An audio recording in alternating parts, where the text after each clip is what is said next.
What is up guys, my name is Tion or Tion, and today we're doing another Pokemon challenge. Now I'm mainly known for doing Game Boy Advance series kind of titles, but today I decided to switch that up and do Platinum instead. Today we're figuring out whether you could beat Pokemon Platinum with only a Budew. Small disclaimer, someone named Luster Purge Pink did this right before me, so if you guys want to go check out that run, it will be in the description. I haven't played through a Generation 4 game in years, so this is going to be extremely rough. Looking at Budew's stats, weirdly her special defense is actually the highest out of all of her stats, followed by her speed and then special attack. Obviously Budew's stats is not that good, but that's exactly why we're doing this challenge. Her HP, attack, and defense are awful, so we do have to be careful for any physical super effective moves that Budew may take. Now I hate long intros, so let's go ahead and get right into the rules. Rule number 1. No using other Pokemon in battle besides Budew. No switching to get rid of status effects or to reset stat changes, and of course HM Pokemon will be allowed to be caught because without them this run would not be possible. Rule number 2. No using items in battle. This is a pretty common rule used just so that we don't spam full restores and PP stall our opponent. That's very lame. Rule number 3. No hacking, cheating, or exploits of any kind to give me an unfair advantage. With the rules out of the way, let's go ahead and get right into the run, guys. So like every Generation 4 run, there is Barry, and Barry decides to break in our house and threaten us with 10 million Pokédollars if we don't meet him somewhere in time. So I take my sweet time and make him wait anyway. We get to that point where he asks us if we love Pokemon and we say no, and the response always makes me laugh.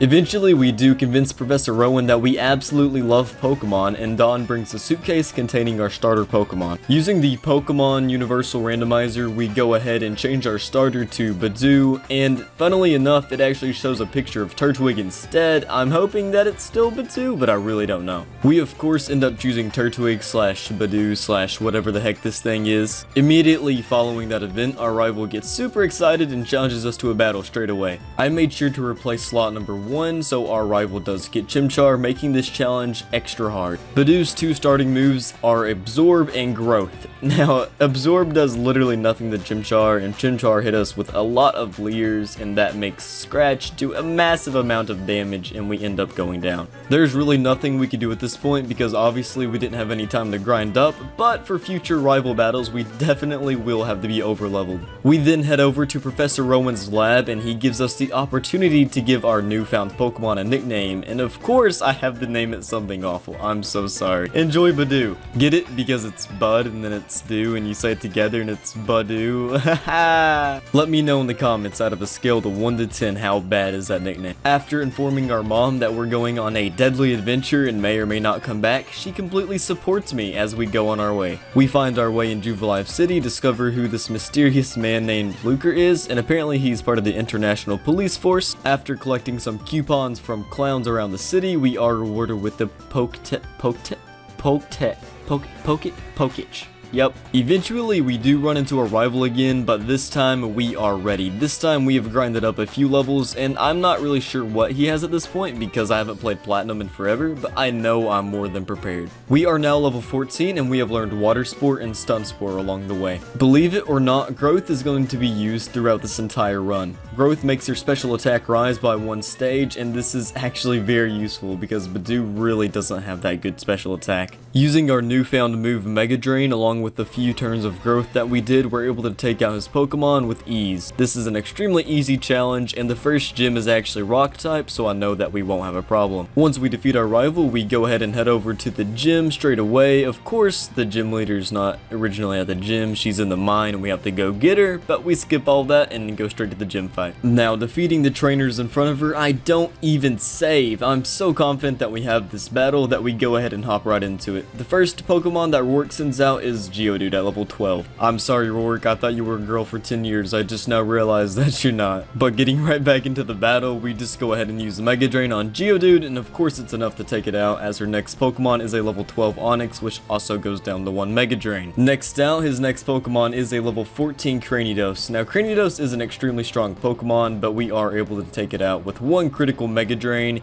getting us the first gym badge and getting us on our way to become the Pokemon League champion. Now Pokemon Platinum Platinum is known for having a very intricate story, and I'm not physically able to show every single significant battle, or this video would be 40 minutes long, so we're gonna go ahead and skip on to the next gym. Team Galactic is actually introduced right here, so I figured I'd show it, but we do defeat them in a double battle. We catch one of our 8 gym slaves that we have to capture throughout the game, and we give him the best nickname I can think of once again. These nicknames are a part of who I am now, I can't stop. We then drive Team Galactic out of the Valet Windworks, and we're able to go on to the next gym. Now the next gym leader is Gardenia. Now I wasn't really sure how I was gonna approach this because I didn't really have anything that could hit her Pokemon because we're both grass types, so I go ahead teach Budew Return. You get the TM Return from Professor Rowan, and we do take advantage of that. I knew that she really didn't have anything for me because she's spamming Razor Leaf, so we go ahead and set up some growth so we're able to use Mega Drain to get some HP back. Now I know Mega Drain is resisted, but I know with all these growths that we have set up, even though it's resisted, it still does a ton of damage. As her Cherrim does come out at level 20, it does about half HP even though it's resisted, and that's just a crazy amount of damage that Budew could do. We then take out Cherrim with another Mega Drain, and her next and last Pokemon is a level 2 Roserade. Roserade goes ahead and starts off by using Stun Spore, paralyzing us, and I know that Roserade is double resisted to our Mega Drain, so we go ahead and switch up for Return. I know Roserade really doesn't have any moves that could hurt us, but we are running low on Return PP here, and we do get Roserade kind of low. We keep using Return, getting her HP down, but of course she gets healed up with the Super Potion, so yay! At this point we only have 4 Return PP left, and I'm actually kind of scared that I'm gonna run out, and then we keep getting paralyzed, so we go ahead and return the favor and paralyze Roserade, and it's just a mess. We have to go to Mega Drain because we're running out of PP and there's nothing else we could do. And finally we do get Roserade to a low enough HP so that a Return takes it out, and just like that we defeated Gardenia and getting our second gym badge. After we defeat Gardenia, we are introduced to Cynthia, who gives us HM01 Cut. How convenient is that, since we need Cut to get to the next... Wow, it's like it's planned or something. Moving on to the next Team Galactic fight, Jupiter actually does give us some problems. Skuntank actually, it was very difficult to beat here. Even though she was paralyzed, she was doing a massive amount of damage to us with Night Slash, and luckily that she's fully paralyzed this turn, and that's the only reason why we won this time. We won with only 1 HP, and I definitely don't want to do that again. The next gym leader is with the ghost type gym leader Fantina. Now Fantina actually did make me use a few attempts. It was a very difficult battle. I'm now level 38, which is drastically above her level, but basically this entire strategy was just spamming growth so we had enough special attacks so we could just sweep her team, because otherwise we were just getting beat up by her ghost Pokemon. It was really annoying as Return didn't work on them, and this is the only way I could think of. As we take out Duskull there with a Mega Drain, her next Pokemon is a Haunter with actually Resist Mega Drain, which is our only move that works on her, so we go ahead and get beat up a lot here as Haunter does get healed up. Haunter actually goes down here after just using a couple more Mega Drains, and we are getting HP back, so I'm kind of grateful that she healed him up. That way I got more HP, so we're able to take on Miss Magius. So at this level, Budew is actually faster than Miss Magius by a little bit, and she does survive and uses a berry to heal up a little bit as we do use Mega Drain. Once again, it is a critical hit, and that is enough to beat Fantina. That's our 3rd gym badge down. The next is a little bit away, but we'll get there eventually. That does lead us to our next rival fight. Now, Barry's advice for this one was, hey, if you cannot get hit, you cannot lose. And I said, man, you are completely right, but I'm definitely gonna hit you. So after he spams double team, I let him and go ahead and go for growth a whole bunch, and if I know if it does hit, it will do a massive amount of damage. Now this is kind of a scary tactic because Staravia is only level 25, but it's super effective against Budew here as he does use Wing Attack. It does a good amount of damage, but luckily we hit it with Mega Drain, and he uses Double Team once again, and once again we use Mega Drain. I just said once again a million times, but that was epic. Next out is his level 27 Monferno, which doesn't really have any strong fire type moves at this point in the game. As he does hit us with Flame Wheel, it doesn't even do half damage, and we're able to finish him off with a Mega Drain. I'm completely terrified of pronouncing this next Pokemon wrong, so I'm just gonna call him Brazil, as Brazil goes down with 1 Mega Drain. And his last Pokemon is a level 23 Rosalia, which does go down to a few returns. I only go for return instead of Mega Drain here because I don't know if it'll do more. I didn't really find out, but I figured it would do more damage, but it does take a little bit. But we do defeat Rosalia here and win the battle. Budew does hit level 39, and we're at that point in the game where Budew keeps trying to evolve, and we will not let you, Budew. No, you have to become the league champion, and then we'll think about it. Now, to get to the next gym, it did take a little bit, but we're gonna go ahead and skip through all that because I know you guys only want to see the exciting stuff. So leader Maylene here is a fighting type gym leader who doesn't really pose much of a threat. She starts off with a level 28 Meditant who does go for Rock Tomb. It does lower our speed, but it really doesn't do enough damage to actually concern me, so she does use Confusion here. It does do a little bit of damage, but she's not at that level where she could actually hurt Budew, now at level 44. Next out is Machoke, who does get hit with a Mega Drain, and it does about half damage. As she does hit us with Strength, it only does about a quarter, as we do regain that HP back immediately, as our last Pokemon is a level 32 Lucario. Now, I wasn't really thinking about it, but his Metal Claw didn't do much damage, but I realized I really can't do that much damage to him either, so we go ahead and go for a Stun Spore here, just hoping to get lucky. Mega Drain definitely wasn't recovering the damage he was doing to us, but luckily he does get the paralysis there, and we do get the critical hit to put the battle in our favor. We hit Lucario with a Mega Drain once again, only leaving him with a sliver of HP, as we do finish off Lucario with one more Mega Drain, winning the battle and getting our 4th gym badge. After heading out of the gym, we go ahead and defeat some Team Galactic grunts to get May's Pokedex back.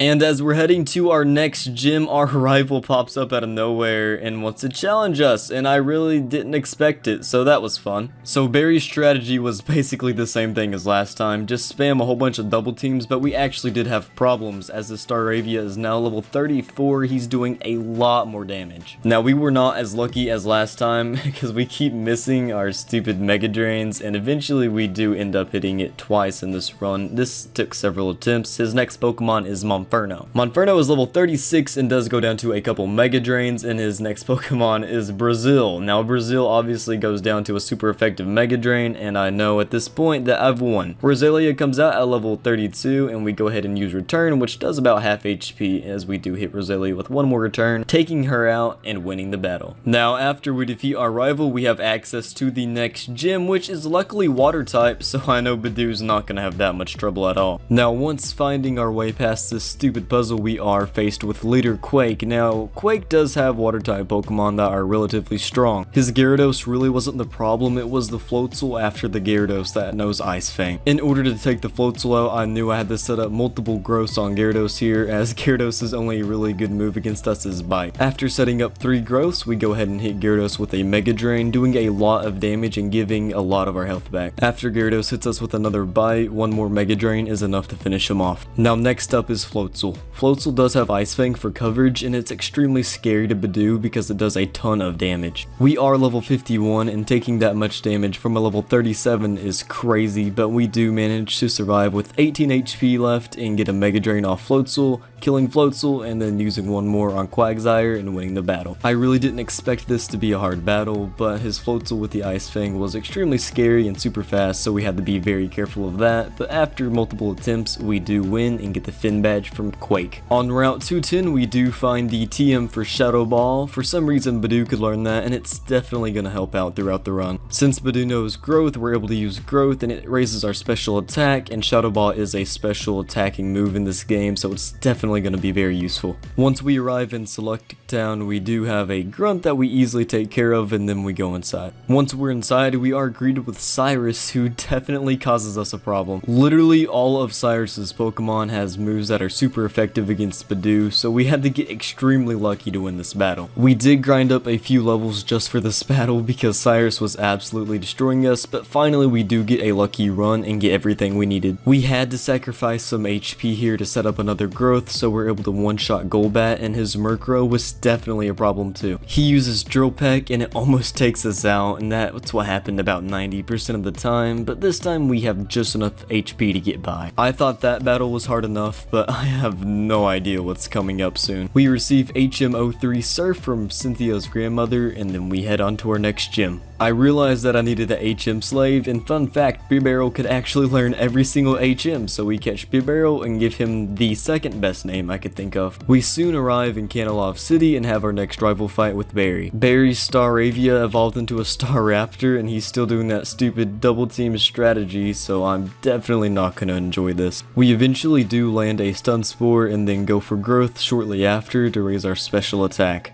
In order for us to win this battle, once again Staraptor has to be fully paralyzed for a few turns while we set up our growth, so Mega Drain does the maximum amount of damage. Eventually we do get that run where Staraptor's paralyzed for enough turns so we're able to set up on him and effectively take out the rest of his Pokemon using Shadow Ball. Shadow Ball is actually a really good move that I'm going to use throughout the entire run. Using this combination of Shadow Ball and Mega Drain, we're easily able to take out his team. All we had to do was set up 6th Gross, but you know, eventually we did get that opportunity and we're able to sweep his team. Now the next gym leader is the Steel type gym leader Byron. Get it? Because it rhymes with iron. Game Freak, I'm going to personally come over there and smack you. By far Budew's best strategy is to paralyze his opponent and then try to spam growth as he is fully paralyzed. That's the strongest way I could think of to win any battle at this point. Eventually, after spamming growths enough, we're able to get our special attack high enough in order to Mega Drain his entire team, which also heals us in the process.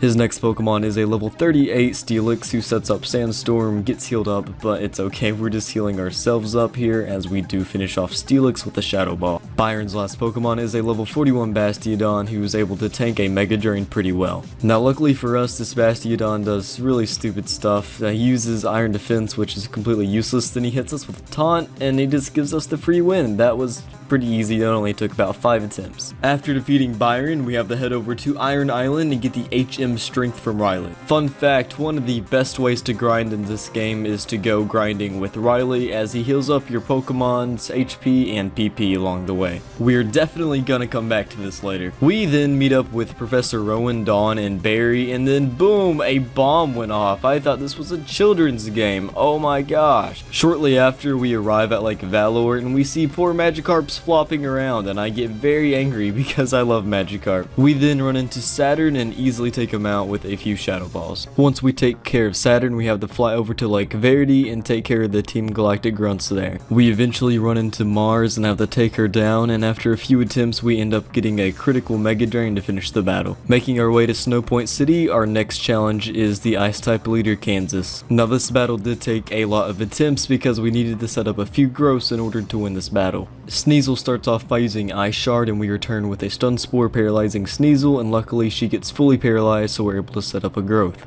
Budew is now at level 62, so one growth is enough to be set up here, as luckily Sneasel does get paralyzed and we're able to finish her off with a Mega Drain, as well as Piloswine. Next up is her level 44 Frostlass, which goes down to one super effective Shadow Ball, and her last Pokemon is Abomasnow. Now due to me misclicking a whole bunch and just being stupid, I'm just going to show you the last 2 attempts. We do hit ourselves with Confusion, as we also do take Hell damage, but eventually we do take out Abomasnow. After defeating Kansas, I forget where Rock Climb is, have to go backtrack and find it and then go see Barry. As I walk in on Jupiter absolutely roasting Barry, we have to go deal with more Team Galactic stuff. We break into Team Galactic's hideout, listen to a really bad speech, and then we have to go stop Cyrus. Now we're supposed to really struggle in this Cyrus battle as his Pokemon are even stronger, but we get stupid lucky and paralyze Sneasel, and he gets fully paralyzed 4 turns in a row, which is absolutely ridiculous. We set up a few growths and then use Mega Drain on Sneasel, taking it out in only 2 hits. Cyrus's next Pokemon is a Crobat. Now Crobat is never the problem, it's the Murkrow that comes after the Crobat that knows Drill Peck, which does a ton of damage. We have to sacrifice a lot of HP to get Budew's attack even higher so we could try to one-shot Crobat, but as we use Shadow Ball here, we only live with 11 HP and we are just short of taking him out. The only reason that Crobat survived that is because of the roll that Shadow Ball did. It didn't do as much damage as it could have, as he does heal up instead of taking me out. We do take out Crobat there. We only have 13 HP left, and there's no way we could win unless we one-shot Honchkrow, and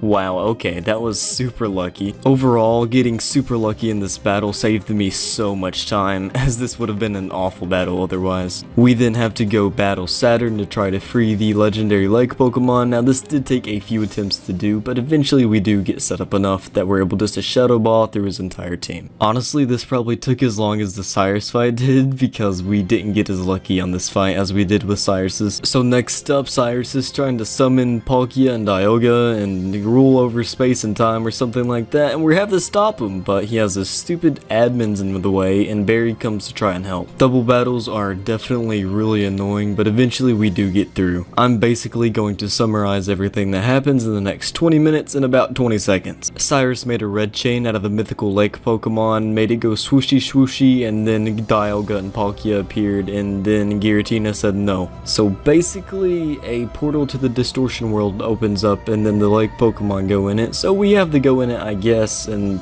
save something. Now we have to defeat Cyrus inside of the Distortion world, and we are level 70, and no matter how many times I tried, this would not work at level 70. I literally tried for over 2 hours. Theoretically, what I was thinking is that I could just use Stun Spore, and if he gets paralyzed enough turns in a row, I'll be able to set up a whole bunch of growths and then just Giga Drain and Shadow Ball from there. But literally after 2 hours of attempts, it never happened. We then head back to Iron Island because there's absolutely no way we're doing that at level 70, so we meet up with Riley and then train down here for a very long time. After training for a couple hours and gathering all the rare candies I could find, we have Budew all the way up to level 89. At level 89, we are significantly stronger than we were at level 70, but we still have to set up a few growths in order to take out his Pokemon. Houndoom goes down to 1 critical Mega Drain, as his next Pokemon is his level 47 Honchkrow, which does go down to 1 Shadow Ball. Next out is his level 46 Crobat, which could definitely do some damage, but luckily we outspeed and are able to take out Crobat with 1 Shadow Ball. His next Pokemon, which is super strong against Budew, is his Weavile at level 48. Weavile smartly goes for Fake Out here, doing a little bit of damage as we also take burn damage. Luckily, we do outspeed Weavile and almost take out Weavile with a Mega Drain, as she does return with an Ice Punch. Ice Punch does a lot of damage, but we're able to survive with only 21 HP and take out Weavile with 1 more Mega Drain. Cyrus's last Pokemon is a level 46 Gyarados. Now Gyarados definitely can take us out because he has Ice Fang and we can't one-shot him with a Mega Drain. Luckily for us though, he goes for Waterfall instead of Ice Fang, and we're able to survive and finish off Gyarados with 1 more Mega Drain, finishing the battle. We had to train so much just for that battle, but you know what's next is Giratina. What's really funny is Giratina comes in all big and scary, but he's only level 47 and Budew's at level 89, and he's easily able to sweep up Giratina. Next up is the 8th and final gym leader. The strategy that we've been using throughout this entire run is what we're going to use on Falconer, basically paralyzing the first Pokemon and trying to set up as many growths as we can. Jolteon really can't do that much to us, but he does end up racking up some damage that we instantly get back from Mega Drain. With all the growths we now have set up, we're able to one-shot Luxray and one-shot Electivire. His last Pokemon, Raichu, actually does give us some problems. He ends up confusing us with Signal Beam, but as soon as we land a Mega Drain, it's all over. Once we defeat Volkner, he gives us the Beacon Badge and we head on to the Elite Four. Slowly but surely we do find our way out of Victory Road and arrive at the Pokemon League. Right as we're about to walk in the Pokemon League, I completely forget that we have the Battle Berry. Luckily for us, Budew is now at level 94, which is enough. I only have to set up a few growths in order to sweep his entire team. Staraptor is the only one that ever causes us problems, as we do outspeed Infernape. Snorlax was being very annoying, spamming rest, so we took advantage of the opportunity and just set up the rest of our growths on Snorlax, so we'll be able to one-shot the rest of his team. Heracross gets one-shot by Shadow Ball, Floatzel gets one-shot by Mega Drain, and Roserade gets one-shot by Shadow Ball. Finally, we get to go on to the Elite Four. The first Elite Four member is the Bug-type member Aaron. Unfortunately, his first Pokemon, Mega, knows Air Slash and Double Team, which he loves using, so we just go ahead and go for Growth, hoping we could land a hit. Now, this did take a few attempts, but luckily we do get that run where Shadow Ball connects after he uses Double Team a million times, and next up is Drapion. His next Pokemon is a level 53 Drapion who's able to survive a Mega Drain. He does return the favor and hits us with Cross Poison, which does a good chunk of damage, but we are able to finish him off. Next out is Heracross, and we do go for Mega Drain just to get some HP back, but we do finish him off with a Shadow Ball. Next out is Vespiquen, and we're able to take her out with only 1 Shadow Ball, and that leads him down to his last Pokemon, Scizor. Now, I know Shadow Ball is resisted on Scizor because he's part Steel, but it still does a massive amount of damage as he's barely able to survive. As Aaron does heal him up with a full restore, we do hit him with 1 more Shadow Ball, and then one more to finish off the battle. Next up is the ground type Elite Four member Bertha. Now coming into this battle, I obviously knew that I had the type advantage because Budew obviously is a grass type and knows Mega Drain. Obviously Wishcash goes down to 1 Mega Drain, as her only Pokemon that gave us any kind of problem is a Gliscor. Being part flying, he's actually able to survive a Mega Drain, get an Earthquake off, but that's actually the only hit that she gets off, as we're able to sweep the rest of her team with only Mega Drain. I expected this to go exactly how it went, as this is actually my first attempt and I easily win. Now this next battle with Flint is hilariously lucky, and it's never gonna happen again.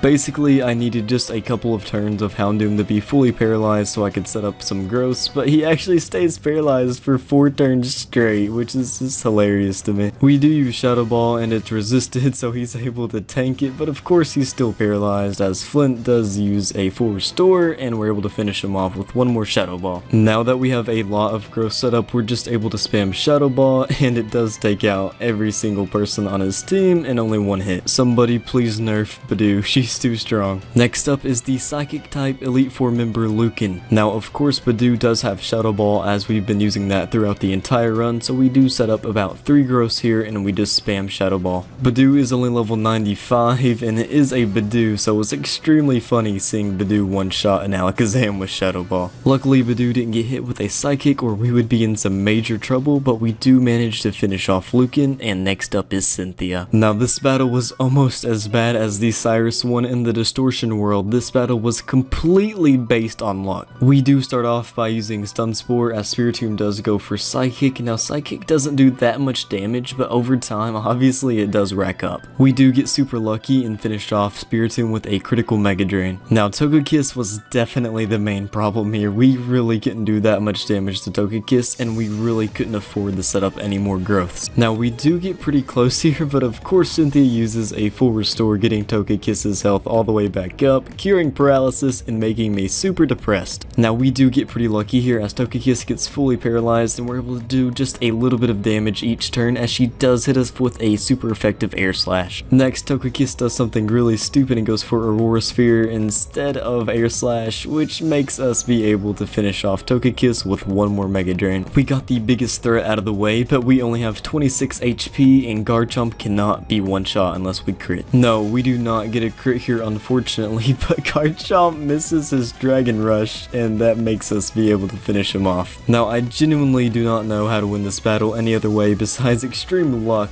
but luckily for us we are able to take out Garchomp and Roserade right here with Shadow Ball. Now here comes the Milotic that everybody is so terrified of. Watch as the Mega Drain almost one-shots, as we are brought back up to 114 HP as she does go for Surf. Cynthia then goes for a full restore, bringing her back up to full HP, but a Mega Drain does knock her back down. 1 more Mega Drain is enough to take out Milotic, bringing her to her last Pokemon, Lucario. We really don't have a good move against Lucario, so we just go ahead and go with Shadow Ball, and it does do just a little over half, as he does return the favor with Stone Edge. Finally, we are only 1 move away from winning, as Shadow Ball does take out Lucario, and just like that, we become the Pokemon League champion. If we reach 1,500 likes, I will let Budew evolve just for you guys. But finally, after the longest run I've ever done, we finally become the champion with only a Budew. But seriously guys, thanks a ton for watching. If you made it this far, go ahead and smash that like and comment below saying, Tion, I made it this far, and I would say, what is wrong with you?